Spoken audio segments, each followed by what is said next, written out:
The gun went off at exactly 11:48 p.m.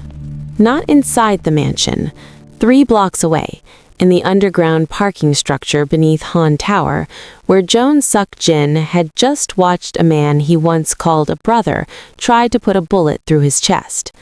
The shot missed. It always missed with Seok-Jin, because Seok-Jin did not miss back. He stood over the body for exactly 4 seconds. Then he straightened his jacket, walked to his car, and told his driver to take him home. He did not speak the entire ride. His bodyguard, Tae-young, sat in the passenger seat and knew better than to ask questions when the boss had that look. The look that meant something had been decided tonight that could not be undecided. The rain came down hard against the windows. Seoul blurred past in streaks of neon and wet pavement. Seok-Jin watched none of it. His eyes were fixed on something only he could see. He was 41 years old. He had run the Jeon organization since he was 26, when his father placed the weight of it on his shoulders like a crown made of iron. He had buried enemies, buried allies, buried his wife. He had built something that stretched across industries, across borders, across the kind of moral lines that most men pretended did not exist. He had done all of this without flinching. He arrived home at 1:47 a.m. The mansion sat behind its iron gates, quiet and enormous, the kind of house that looked more like a statement than a home. He stepped out of the car, told Tae-young to go, and stood for a moment in the rain without moving. Something felt wrong. He could not name it. He had learned over 20 years to trust that feeling without questioning it. He walked to the front door, pushed it open. The house was dark except for the hallway light at the far end of the upper floor. Seok-Jin stood in the entrance and listened. Then, threading through the silence like something fragile and broken, crying. Not one voice, 3 small voices tangled together, and beneath them, quieter but unmistakable, a woman crying in the careful way people cry when they are trying desperately not to be heard. Seok-Jin's hand, which had held a weapon less than an hour ago without trembling, went completely still at his side. He moved toward the sound. The door to the children's room was half open. He stopped in the doorway and looked in, and what he saw did something to his chest that no bullet had ever managed to do. His 3 children, Jisoo, Junho, and Jeon, 6 years old, small and dressed in pajamas printed with cartoon bears, were huddled together on the floor between their beds. Not in their beds, on the floor, like they had simply collapsed there and couldn't find the strength to climb up. Their faces were red and swollen. Jeon had her thumb pressed to her mouth the way she did when she was overwhelmed, something she had been slowly growing out of, something she hadn't done in months. Junho was silent in that particular way of his that was somehow louder than screaming. And Jisoo, his eldest by 7 minutes, who had her mother's eyes and her mother's stubborn jaw, was shaking. Kneeling in the center of all 3 of them, arms stretched wide enough to hold them all, was Amara. Amara Osei, 28 years old, from Accra, Ghana. She had been in this house for 2 years, and in those 2 years, Seok-Jin had spoken to her perhaps 40 times.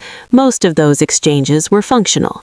He had noticed, in the abstract way he noticed everything, that she was good at her job, that the children were calmer since she came, that the house felt different in a way he had never paused long enough to examine. She was in her uniform still, wrinkled now, her natural hair pulled back, her eyes wet and her cheeks tracked with tears she had clearly been trying to hide from the children. She was rocking them slightly without seeming aware she was doing it. She was whispering something, Korean words mixed with something else, something softer and rhythmic, something from far away. On the floor beside her, partially visible beneath Junho's knee, was an envelope, official, cream-colored. The seal at the top was one Seok-Jin recognized without needing to read it, his father's seal. Jeon saw him first.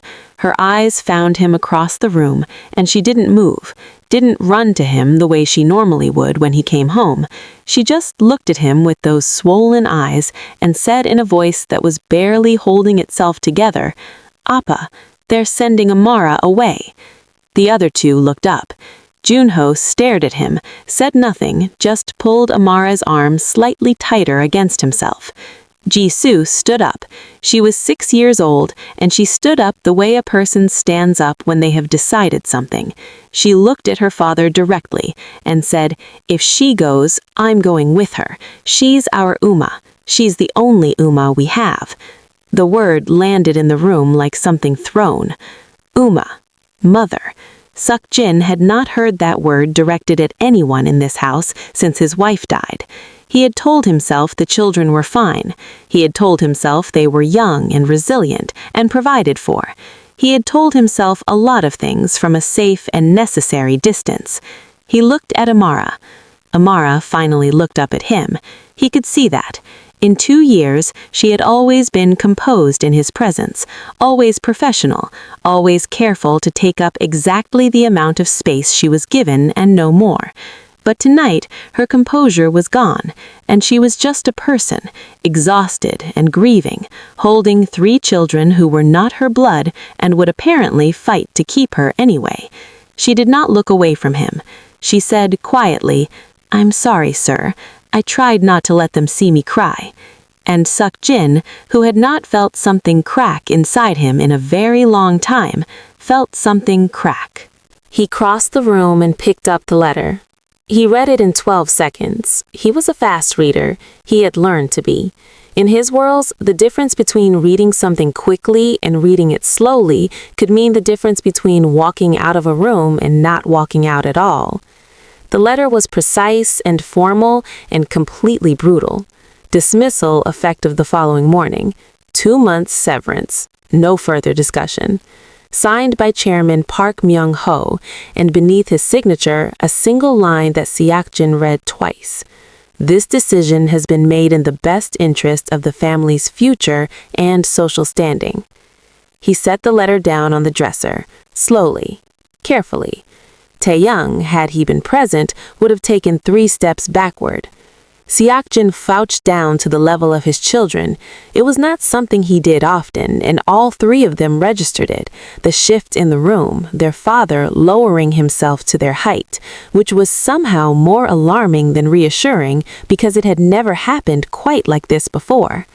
He looked at each of them in turn. Jeon, with her thumb still at her mouth. Junho, whose silence was a whole language. Jisoo, who was still standing and still furious and still shaking. He said, in a voice that was surprisingly even, "Go to sleep. No one is leaving this house tonight." Jisoo stared at him. "Promise?" The pause that followed lasted perhaps 3 seconds.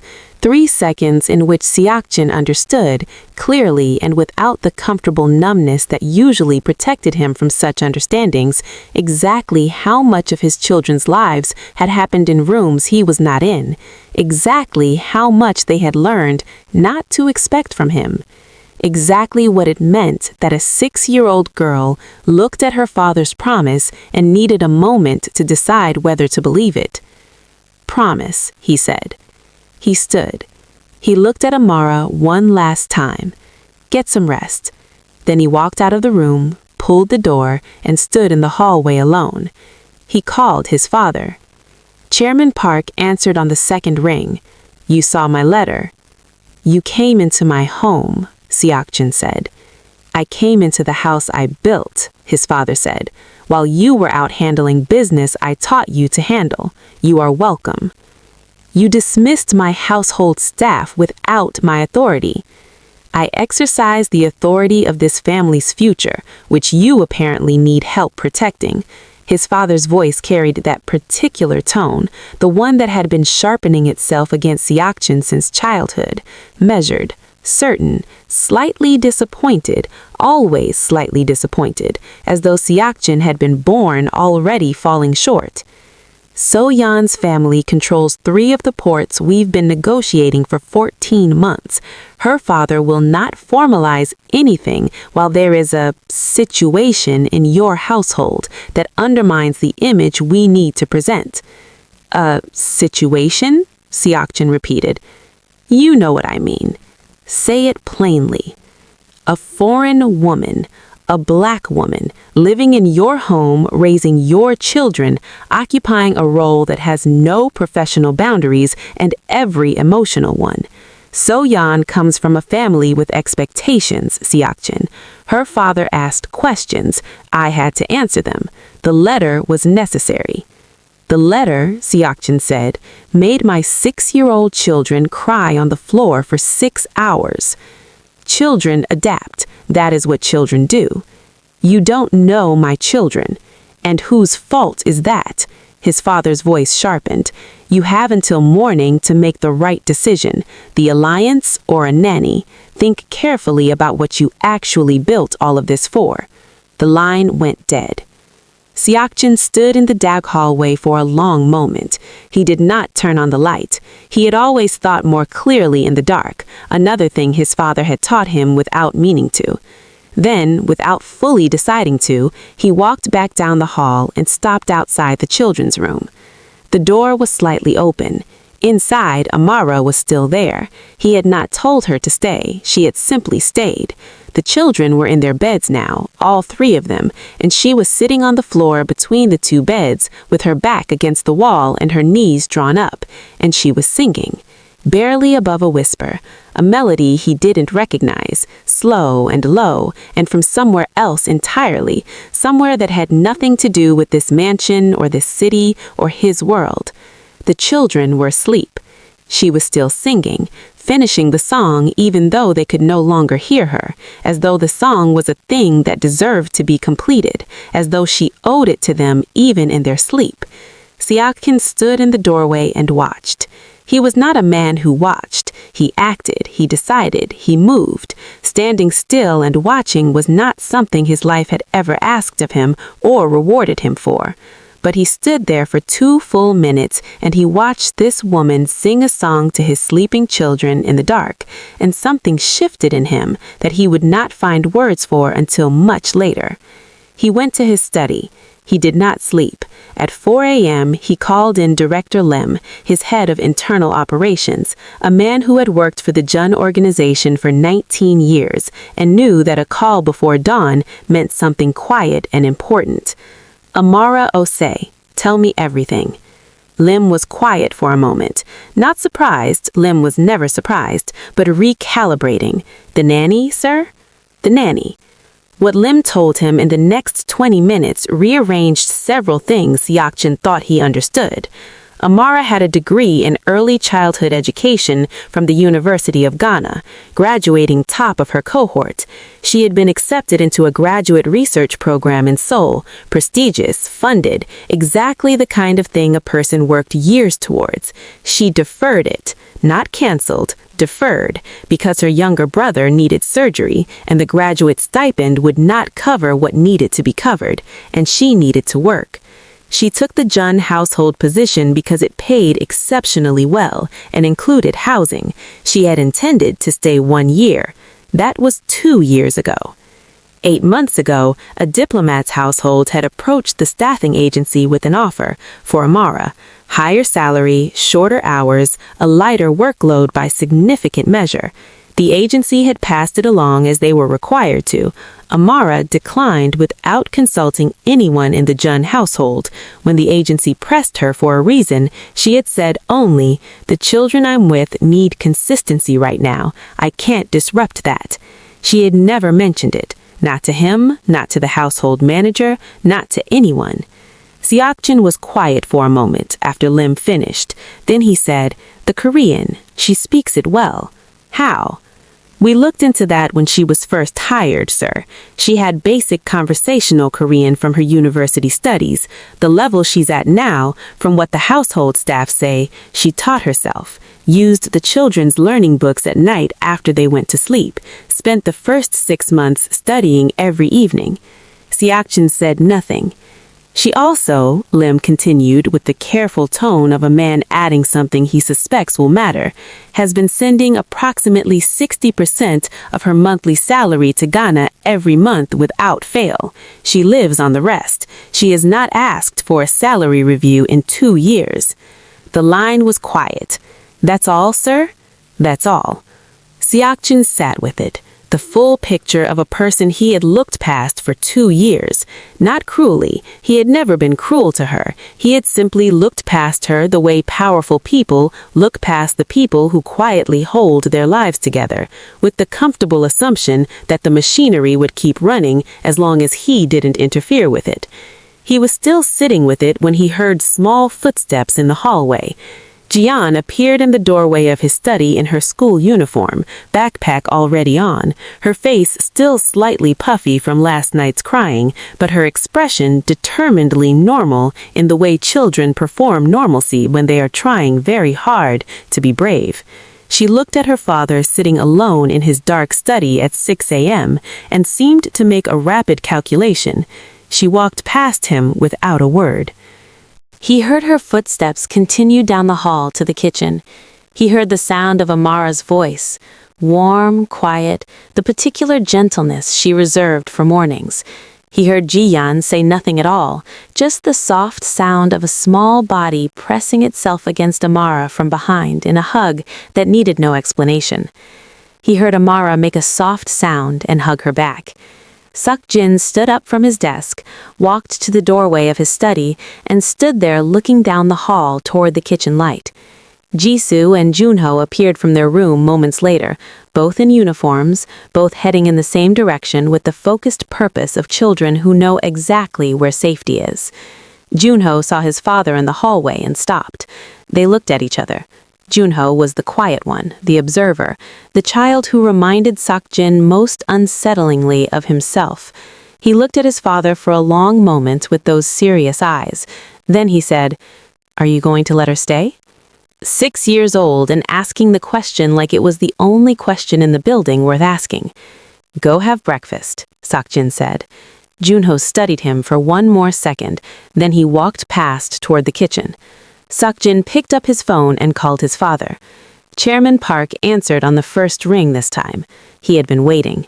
"You've made your decision." "The answer is no," Seok-Jin said. A silence that was somehow colder than anything verbal. Then, "You're choosing a maid over the future of this organization. I'm choosing my children's stability over a business arrangement you decided to call family obligation. Contact So-Yeon's father. Tell him I withdraw from the discussion. The ports. I'll find another route." "There is no other route. I have spent 14 months building this." "Then you've spent 14 months building something I never agreed to." Seok-Jin's voice stayed even. This was the thing that had always unnerved people. Not that he raised his voice, but that he never did. "Don't come to my home again without my permission. Don't communicate with my household staff without my authority. We understand each other." He hung up. He walked into the kitchen. Amara was at the stove. All 3 children were at the table. Jeon drawing something, Junho eating with that focused solemnity he brought to everything, Jisoo talking rapidly about something that had happened at school the day before that she had apparently been storing up to tell someone. The kitchen smelled of eggs and sesame oil and something else, something warm and unnameable, the smell of a room where people feel safe. Everyone went still when Seok-Jin walked in. It was a specific kind of stillness, not afraid, but adjusted, the way a room adjusts when someone enters who is not usually part of it. He pulled out a chair at the kitchen table. The kitchen table. He had not sat at it he genuinely could not remember the last time. He sat down.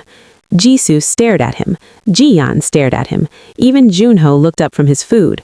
Amara had turned from the stove and was watching him with an expression that was carefully professional, but not quite successfully so. A slight parting of the lips, a rapid reassessment happening somewhere behind her eyes. He said to no one specifically, "Is there enough for 4?" The table erupted. Jisoo made a sound that was half laugh and half sob, and immediately launched into the story she had been telling as though her father had always sat here and always would. Jeon climbed partially out of her chair, and then thought better of it and sat back down but slid it 6 inches closer to him. Junho picked up his chopsticks again, but he was smiling. Small, private, the Junho version of joy. Amara turned back to the stove, but not before he saw it, the corner of her mouth, rising just slightly, the beginning of something she clearly had no intention of letting him see. He had seen it. She packed the children's bags after breakfast, like she always did, methodically, checking twice, adding small things they wouldn't think to ask for but would need.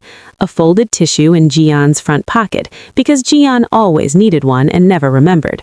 A granola bar in Junho's bag, because Junho sometimes forgot to eat at lunch when he was thinking. An extra hair tie for Jisoo, because Jisoo always lost the first one. Seok-Jin stood in the hallway watching her do it, and understood with the clarity of a man who had been willfully not looking, that this was what love looked like when it showed up without announcement and asked nothing back. It looked like a tissue in a small pocket. It looked like knowing someone well enough to protect them from the things they didn't know to protect themselves from. He said nothing. He was not a man who knew how to say the things that were forming somewhere in him, but he watched. She walked the children to the car. He watched from the window as all 3 of them grabbed some part of her on the way out. Jeon her hand, Jisoo her sleeve, Junho walking close enough that his shoulder pressed against her arm. She was talking to them, animated, and he could not hear the words through the glass, but he could see that Jisoo was laughing now, actually laughing, the puffiness from last night's crying still faintly visible, but her whole body lighter. His phone rang. It was Tae-young. The voice was clipped. "Boss, we have a problem. There's a car parked on the east side of Hanguk Elementary. Black sedan, private plates, 2 men inside. They've been there since before the school opened. We ran the plates." Seok-Jin was already moving toward the door. And? Registered to a shell company. 3rd layer in, it traces back to one of Chairman Park's logistics subsidiaries. Seok-Jin stopped walking. His father had moved, already, before the morning was even over. The decision to send men to his children's school, or to the woman walking his children to that school, had been made before Seok-Jin had even picked up the phone to say no. The answer was anticipated. The response was already in place. This was who his father was. This was who taught him to think 3 moves ahead. He had forgotten in the domestic warmth of this particular morning that he had learned from someone who did not lose gracefully. "Tae-young," he said, "get to that school. Already on my way." He called Amara's phone. It rang 4 times and he was calculating distances and response times when she picked up. Her voice was slightly breathless. She was still walking. "Sir? Where are you?" "I just reached the school gates. The children went in. Is everything—" "Listen to me carefully," he said. "Do not walk back the way you came. Go inside the school building and wait in the front office. Tell them you need to wait for a family driver. Do not go back to the car. Don't stand outside." A pause. Short. He could hear her processing it with the particular efficiency of someone who had lived long enough to recognize the sound of a real warning. "Okay," she said. "No questions, no panic. I'm sending someone. His name is Tae-young. He's going to bring you home." "All right." Then, quietly, "The children?" "The children are in school. They're fine. Amara." He used her name. He had not done that before. It came out slightly differently than he intended, with more weight than a simple name should carry. "Stay inside." "I will." He hung up. He stood in the entrance hall of his house and let himself be very angry for exactly 30 seconds. Then he put the anger somewhere useful and made 3 more calls. The black sedan was gone by the time Tae-young reached the school. Professionally gone. Not fled, removed. Which meant they had been monitoring communications, or the move had served its purpose already. It had been a message, not a plan. His father was telling him that Amara was visible, reachable, that saying no on a phone call was easy, and that there were other languages available. Tae-young brought Amara home at 9:40 a.m. She walked into the house composed. Seok-Jin was waiting in the entrance hall, and she stopped when she saw him standing there, and for a moment they simply looked at each other. She said, "I need to tell you something." He said, "I know about the car." Not about the car. She took a breath, steadied herself. 8 months ago, I was approached, not by a household, by people who told me they worked for your father. They wanted me to report on the children's schedules, who visited the house, your patterns. She held his gaze. I told them no. They came back twice. The third time, I told them that if they approached me again, I would tell you everything immediately. The entrance hall was very quiet. They stopped coming, she said. I didn't tell you because I didn't know how, and because I was afraid you wouldn't believe me and I would lose this job, and I couldn't. She stopped, pressed her lips together, tried again. I couldn't leave them. I tried to think about leaving and I couldn't do it, so I handled it the only way I knew how, and I'm sorry I didn't tell you sooner. Seok-Jin looked at this woman who had turned down better money, stayed when she should have left, protected his children from threats they never knew existed, and cried last night trying not to let 3 small children see her break. He said, "You're not going anywhere." It was the same thing he had said last night, but it meant something different now. They both knew it meant something different now. Amara nodded, once. She didn't trust herself to speak. "I'm going to handle my father," he said, "and while I do, I need to know you and the children are protected. I'm assigning 2 of my people to this house full-time." He paused. "Is that all right with you?" She looked at him, slightly surprised that he was asking. "Yes," she said, "that's all right with me." That evening, when the children came home from school, they found their father at the kitchen table again, waiting. Jisoo walked in first and stopped in the doorway and looked at him with those eyes that already knew too much for 6 years old, and said, "Are you staying for dinner?" He said, "Yes." She turned around to shout to her siblings, and Seok-Jin heard all 3 of them coming down the hallway, loud and alive and running, and behind them Amara's voice telling them to stop running inside, and the sound of them not listening, and he sat at that kitchen table in the home he had built and treated like a fortress for a very long time, and for the first time in longer than he could honestly remember, he felt something that he slowly, carefully identified as peace. It would not last. He knew that. His father was not finished. The organization outside these walls was not finished. The world he had made for himself did not make peace with peace easily. But this moment, these 3 children racing toward a table where their father was sitting, this woman coming through the doorway telling them to slow down with a smile she wasn't trying to hide anymore, this was worth everything he was about to have to fight through. He was going to have to fight hard. He found to his own surprise that he was ready. If you made it to the end of this story, you already know this one goes deep. Hit that like button so more people find it. Subscribe so you don't miss part 2, because what Chairman Park does next will change everything. And drop in the comments, do you think Seok-Jin and Amara's story is just getting started? Because we do too.